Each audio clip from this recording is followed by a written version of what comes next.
could have turned into a much bigger war in the Middle East for the U.S. Donald Trump has said a lot of things over the years. One time he makes an off-the-cuff remark about regime change, and all of a sudden everybody's got their knickers in a twist. Well, he's the president. You've got to listen to what he says. Churchill was the prime minister, and what Churchill said was, in wartime, truth is so precious, it must be guarded by a bodyguard of lies. Isn't it the case that it was Netanyahu that made the running on this? Or do you think it was the Americans who were in control all along? Hello and welcome to the Fourcast. I'm Krishnan Guru-Murthy and I'm joining you from Washington DC, where I've just been trying to grab a word with a few senators on the Hill for their reaction to this announcement that came last night from Donald Trump of a ceasefire between Israel and Iran. We've had a remarkable day so far, of course, in which both sides sent final volleys of missiles the other way. And we had a very furious response from Donald Trump, who has said he is much more angry with Israel than he is with Iran for unloading, as he put it, a huge amount of explosives onto Tehran in the final hours of the ceasefire. But it seems from official announcements from both sides that the ceasefire has been agreed, and Iran is saying that as long as Israel doesn't fire at it, it will not fire at Israel. So how has this remarkable turn of events been pulled off? Will it hold? And what does it mean for the wider insecurity and ongoing conflict in Gaza? Joining me today, Mark Kimmitt, who's former Assistant Secretary of State for Political and Military Affairs under the Bush administration, and Negar Mortazavi, the Iranian-American journalist and host of the Iran podcast, also a senior fellow at the Center for International Policy. Mark, it's quite an extraordinary turn of events. What do you think's happened? I'm a universal skeptic when it comes to the issue of ceasefires. As we saw, there were already violations over the last 12 hours. Let's hope this one holds. The real question is not will a ceasefire hold, but what comes after the ceasefire lasts for a few days. Is this the road to negotiation? Is this the road to demands by Israel and Iran outside of the negotiations? So while it's good to see that the shooting has stopped, the question is for how long and for what purpose? What do you think's actually been achieved so far? Well, I think the Iranian nuclear program has been set back a number of years. I think that the United States has demonstrated its capabilities by the dropping of the massive ordnance penetrator. But I believe other than that, very little has been achieved. But again, that was the entire purpose of the campaign, and the campaign objective seems to have been generally achieved, although Iran still clings to its right in its mind to have a nuclear program. Negar, what do you make of this and what's happened?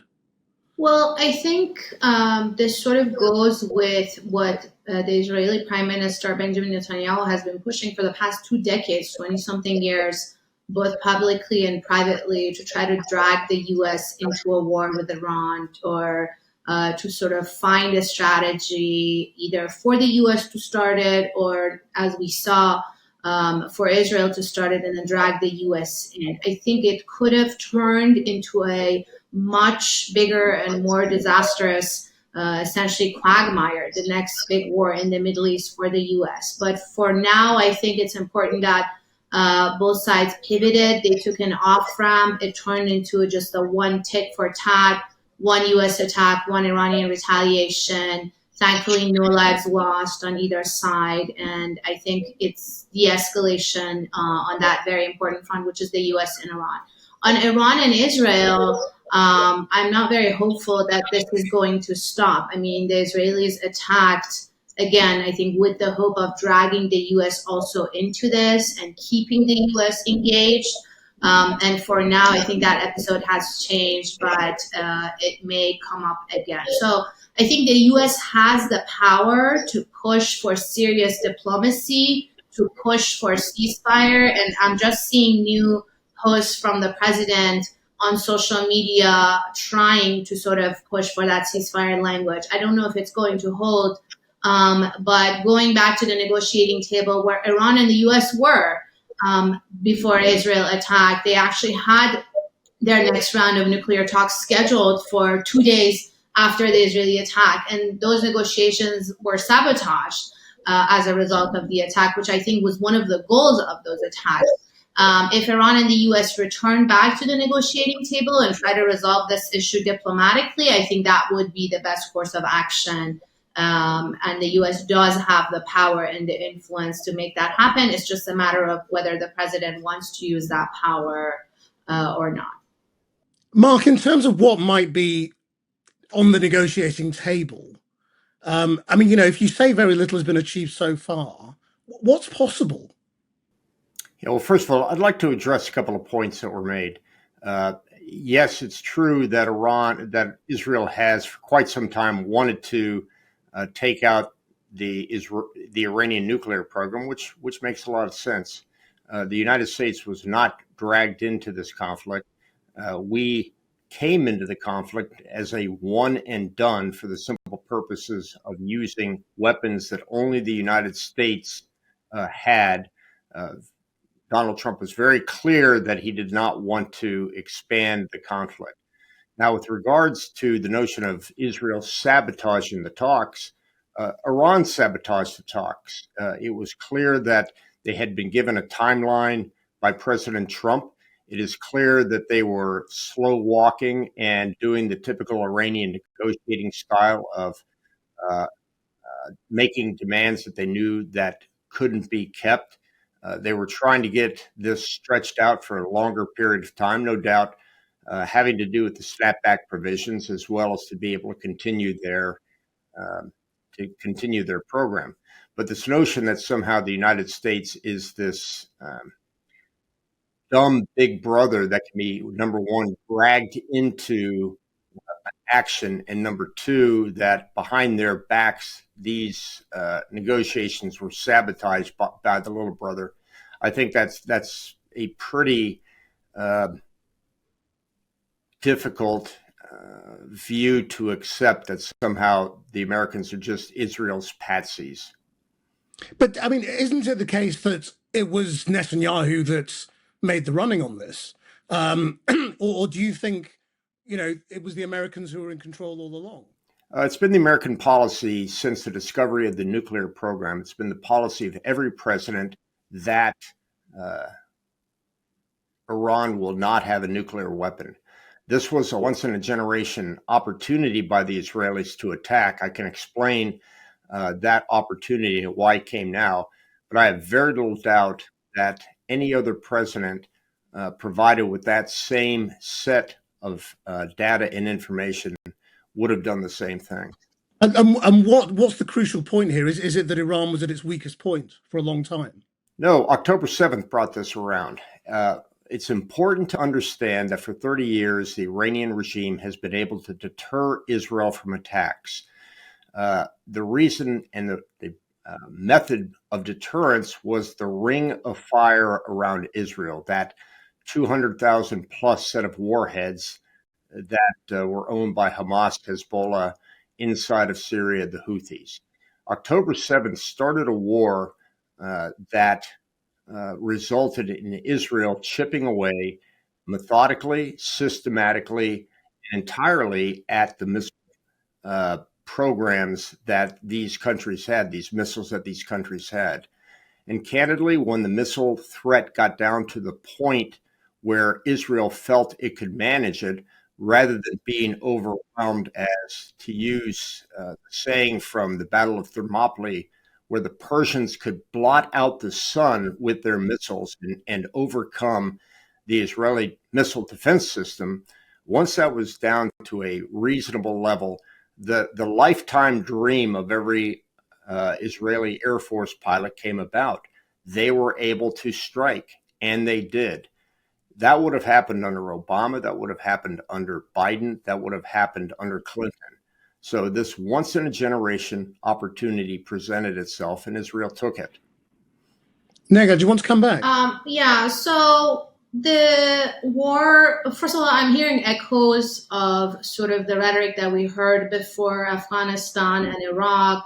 how, nobody promised those wars to be trillions of dollars, to take 20 years, and for so much American blood and resources to be wasted in those countries. And there were plenty of good reasons for going after the bad, the evil, in both Iraq, Afghanistan, even Libya. And we know what came out of those wars and why the majority of the American public is actually against getting involved into another big war in the Middle East. That would potentially, a US-Iran war can potentially be even more devastating than Iraq and Afghanistan combined. I think that question of the population is very important. Iran is a large country, is a regional power. No, it's not a world superpower, but it's a regional power. And just in the past 10 days, we've seen that yes, they are the underdog, but they've also been able to inflict pain on the other side. And I think that's why prioritizing peace and diplomacy is something that the American people have been wanting, every poll has shown, as opposed to getting dragged into a war. As far as past administrations, we saw similar episodes under President Biden. 2 times the Israeli-Iran sort of tit for tat started back in April, again in October. And the administration, the Biden administration, drew a very clear red line for the Israelis that they would only participate in defense and not offense. And I think that very much helped sort of de-escalate in those 2 instances and not make this go to a whole other level of, first of all, an open war between Iran and Israel that would continue, and then also drag the U.S. into this. That didn't happen under the Trump administration. Even the statements coming from the White House were contradictory. On the first day of the Israeli attack, again, which was just 2 days before a round of nuclear negotiations were scheduled between Tehran and Washington, on the first day, the White House statement, Secretary Rubio, is that the U.S. has nothing to do with this. And then the next day and later, we sort of hear reporting that it looks like the operations are actually going well, and the U.S. the president decided to kind of praise them and then eventually get dragged into it, but then take an off-ramp and sort of de-escalate after the Iranian retaliations. The fact remains is it is clearly the case that Biden was able to deter the Israelis from attacking simply because at that point, Israel still was deterred by that ring of fire. That is not the case now. And as somebody who wore the uniform in both Iraq and Afghanistan, I've got that. I understand that. But somehow make the argument that what we're talking about in Iran is bears any similarity to Iraq and Afghanistan, I think is something you read perhaps on a cereal box, but certainly one understands that the United States was not and is not prepared to put boots on the ground. Third, we're not being dragged into a regional war. The fact remains is that the United States has done a one and done operation to take out a facility that only the United States could take out. And the president has been very clear that he doesn't want to go beyond that. And we will see if the Iranians are willing to engage in fair and reasonable negotiations. Their nuclear program has now been set back for years, but those negotiations can only be about going from where they are now to a complete abandonment of their nuclear program. To somehow suggest that Iran is a regional power is, I think, a complete misunderstanding of where their strength comes from. Right. Well, I mean, obviously that Iran would see itself differently, but I mean, one of the reasons people will talk about America, getting drawn into this in a much bigger way is because of what Donald Trump himself said about regime change. Now, he seems to have sort of stepped back from that and made it very clear that he doesn't want to change the regime. But yesterday or the day before, it was by no means clear what the American strategy really was. And if you're in a situation now where you leave the regime in power, weakened conceivably, but still there, and Israel still has a goal of, saying, well, the ayatollah can't remain in place. I mean, they haven't taken that back. It's still a very insecure situation, isn't it? Well, I'd say a couple of things. Donald Trump has said a lot of things over the years. He said peace through strength, but he's also said, I'm the guy that stops wars. He said, I'm the guy that stops wars. I'm not the guy that starts wars 1,000 times. One time he makes an off the cuff remark about regime change, and all of a sudden everybody's got their knickers in a twist. Look, you've got to understand. Well, he's the president. You've got to listen to what he says. Yes, Churchill was the prime minister. And what Churchill said was, in wartime, truth is so precious, it must be guarded by a bodyguard of lies. He is lying. He lied the other day when he said he was giving Iran 2 weeks, and then he attacked. Look, we call lying in warfare deception, operational security. So he could be throwing the regime change out simply as a method to bait, a method to test. Nobody believes we're going to be involved in regime change. And so do you actually think he's played this rather well? I think he's used a level of strategic thinking that I did not think he possessed before. That's very interesting. I mean, so do you think he's going to change the world's perception of what he's really doing and how good he is at it? No, the world's already made its mind up about Donald Trump. It's binary. In the Middle East, the leadership loves him. In America, there's very few opinions of Donald Trump that could be changed by his recent actions. So let's come back to the negotiation question then. I mean, what do you think is possible? That's up to the Iranians. It is clear that they do not have the leverage that they once had. As Marco Rubio said the other day, we've got to get beyond this passing notes from room to room, not looking them in the eye. If the Iranians take a true appreciation of where they are, they're in the same position as they were in 1988 when Khamenei's patron, Khomeini, drank from the poison chalice and ended the Iraq-Iran war.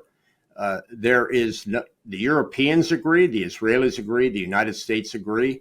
Not only will the Iranians not have a nuclear bomb, but now the position is they will not have a nuclear program.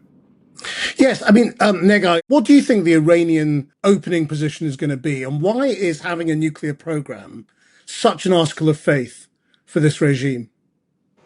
So when the president was campaigning for the election, calling himself the president of peace, and when he was talking about negotiations with Iran, he was saying they can't have nuclear weapons. He was pretty consistent on that.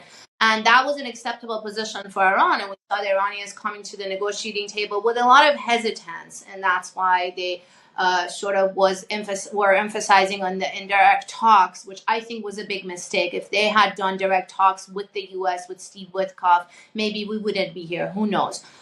Because 60 days is also not enough time to resolve an issue so complex. It took the Obama administration 2 years of intense negotiations to deliver the JCPOA. But anyways, the president was saying no nuclear weapons. That was the initial position, and then the talks started. And then the goalposts started to shift towards the end of the rounds of talks that were happening. And we started hearing talk of zero enrichment or total destruction of the entirety of the nuclear program. And this has been a red line. It has been a non-starter for Iran because they emphasize, well, first of all, U.S. intelligence has said time and again that it is a civilian program. And the Iranians have emphasized that they want to keep a civilian program. You know, this is something they've worked on for decades. They've spent a lot of time, energy, resources, blood. They've actually as they're saying, they've given blood.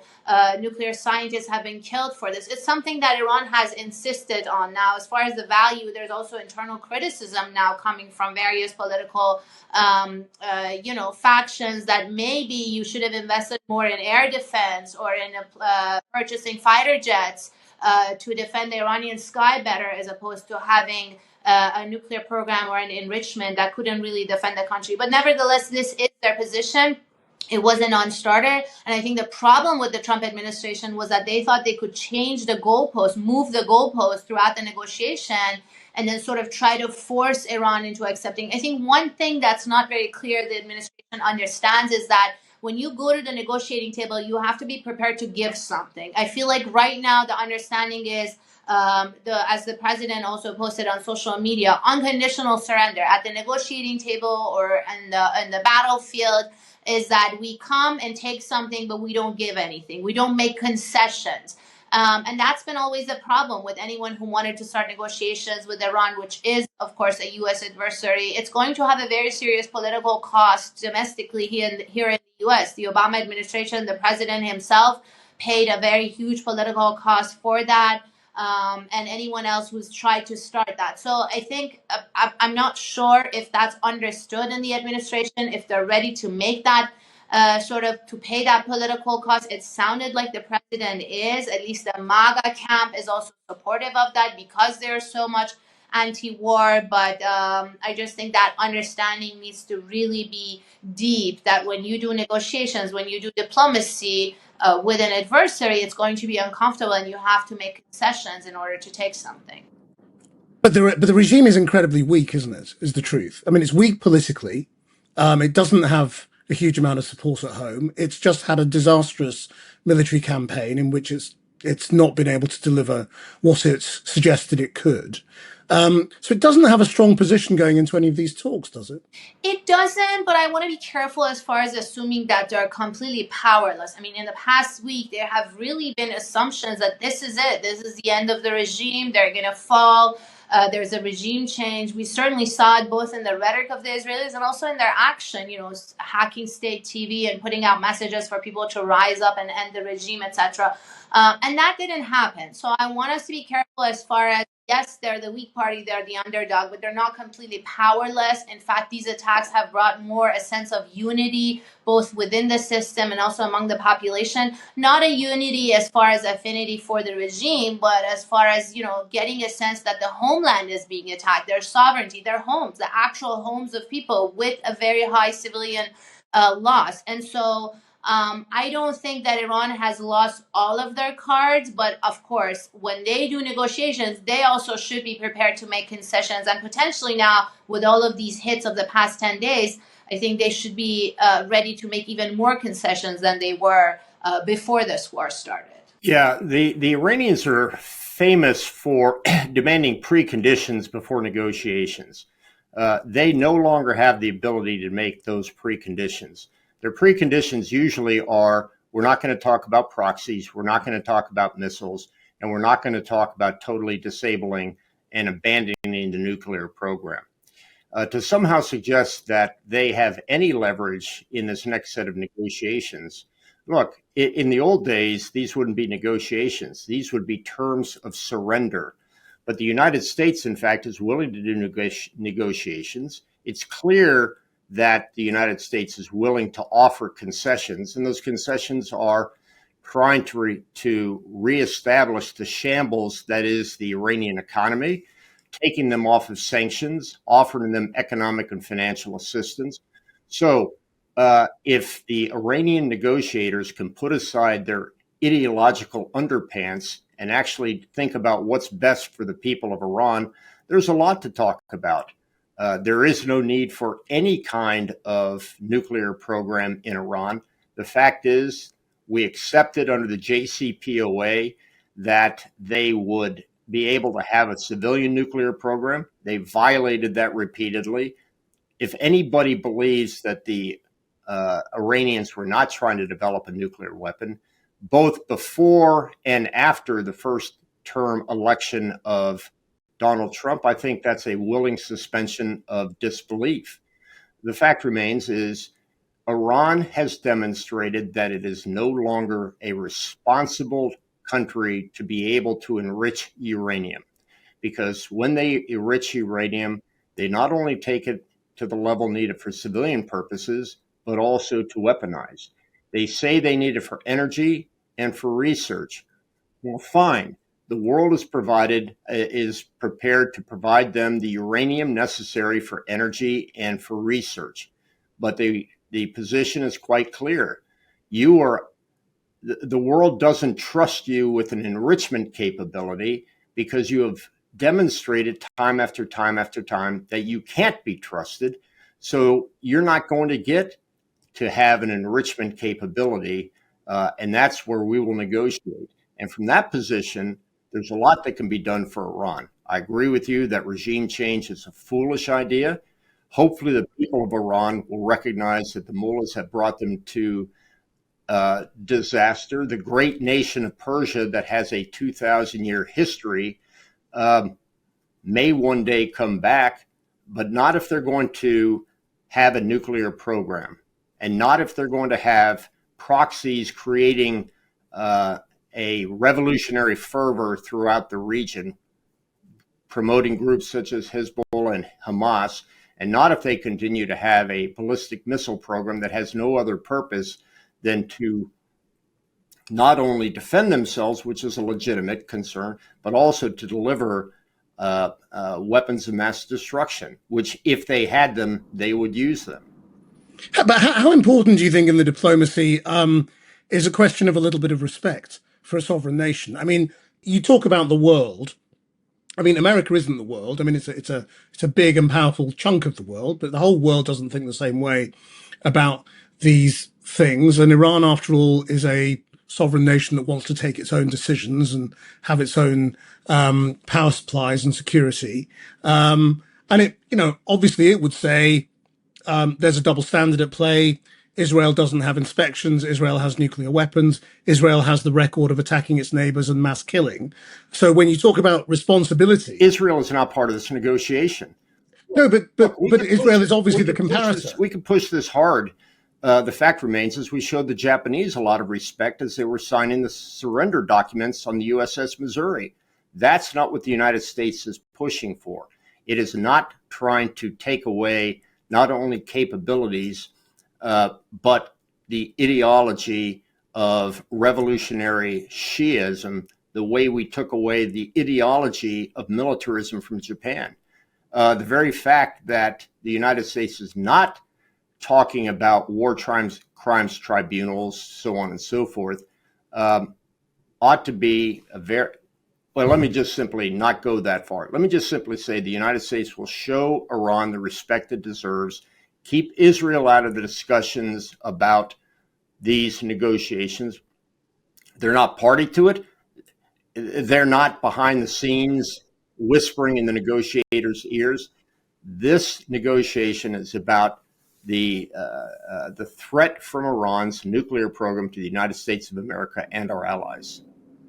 Negar, how do you think that's going to go down in Tehran? Well, first of all, let me just push back on some of the factual errors. I am a critic of many of Iran's domestic, regional, and foreign policies, so I'm not here to defend the entirety of it. But there are some points here. As far as Iran violating the JCPOA, that's just simply false. The U.S. State Department, under President Trump himself, had reported that Iran is abiding by the nuclear deal. The reason the U.S. pulled out of that deal is just because President Trump didn't like it. He didn't like that this was an Obama administration foreign policy legacy. He had campaigned on ripping it up, and he did, because the Iranians refused to sit down and negotiate a new deal while they had one with the U.S. under effect. And I think this also speaks to sort of U.S. Sort of position in the world that you were alluding to. From the viewpoint of the rest of the world, it doesn't matter who's the U.S. president. If you're a U.S. president, you go and sign an international agreement, you shake hands, you put your signature. That has to stand. And when the party changes after the election, the president comes and just didn't like what the previous one did. And this wasn't just a deal between Iran and the U.S. This was an international deal. Russia, China, U.S.'s closest allies in Europe, the P5+1, they all agreed on this after 2 years. And then the U.S. just pulled out of that deal because one president didn't like the other president from the other party. As far as Iran building a nuclear weapon, again, U.S. intelligence has said time and again, as late as this week, that the Iranian nuclear program still remains civilian. They haven't made the decision to weaponize the program. Why shouldn't they be allowed to have a civilian program? Why shouldn't they be as part of the sort of nuclear international safeguard, which Israel isn't? I mean, they're sworn enemy in the region. Yes, Iran and Israel don't see eye to eye. They're sworn enemies, but their enemy has an nuclear weapons program. The Israelis could obliterate the entire region if they wanted to. They're conducting an ethnic cleansing, a genocide in their neighborhood. And, that history also didn't start with October 7th. Yet October 7th was a horrific attack on many Israeli civilians.